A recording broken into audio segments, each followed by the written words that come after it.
Alright, hello. This video is for supplemental to the original tutorial level video to kind of explain some of the changes I've made before the green light coming up. The first thing I did was I've done a lot of messing with different ways to try to get the lighting into the engine and make it look nice. In the original video that my wife played, I wanted to say that I tried to stick to a 3 lights per frame system with Unity.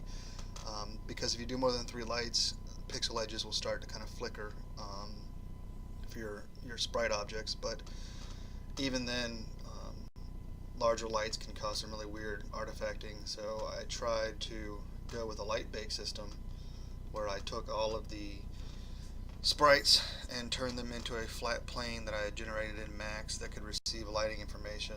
And I laid out the entire scene once again using those 3D planes as the sprites instead of the standard 2D sprites from Unity, and I ran a lighting bake after setting the lighting up, and it took about a whole day of fiddling with the lighting to get it right. And then the downside turned out to be that when it was all said and done, just this one scene had a half a gig light map, so that clearly wasn't the answer to trying to get some fake lighting into the game, or just lighting into the game. So I'm just going to kind of quickly give you a quick look here at some of what I've done. I've put in shadows using sprites to kind of fake them. I think it looks pretty good, especially on like the angel statues here.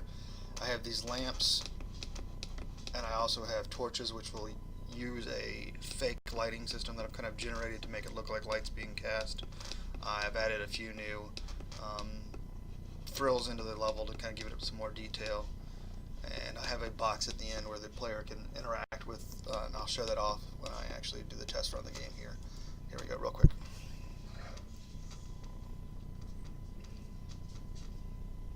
So the Tutorial Wizard's text really hasn't changed much.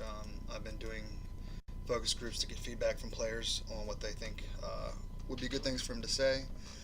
But I'm using the sprite layering system to be able to create the impression of depth with things like these foreground objects. I have the fake lighting here that looks like a lamp.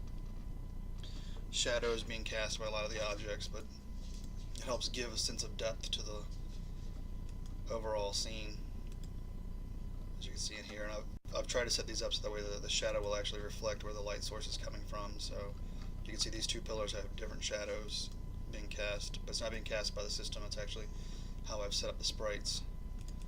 Here we have a lamp kind of having a smoke particle effect. It's not the best in the world, but it just shows what I can quickly set up with it. And then we have some platforming. We're going to use the switch gravity ability. As you can see, Pixie can walk on the ceiling. Switch here.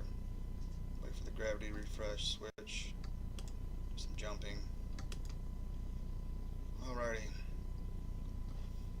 Do a little section where the monster doesn't fight back just to show how shooting works. And here is my push box.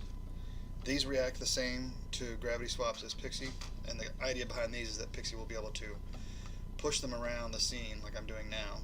And they slide a little after she lets go, but don't go too far.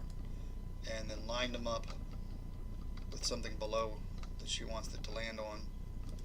It'll drop, and then I can push it a little further and switch to go over an obstacle, and so on and so on.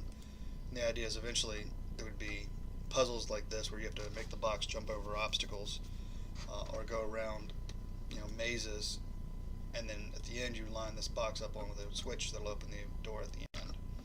And Pixie's not standing on it because she doesn't see it as a ground object, which I can fix. I'm not going to have my wife replay this. Her opinion of how everything works is pretty much the same, because all I've done is try to add the lighting. Quickly I'll show what happens when Pixie dies if people aren't going to bother watching the original version. So as you can see, she respawns. That's the basic gist of what I've added in since earlier versions to try to get this ready for capstone review.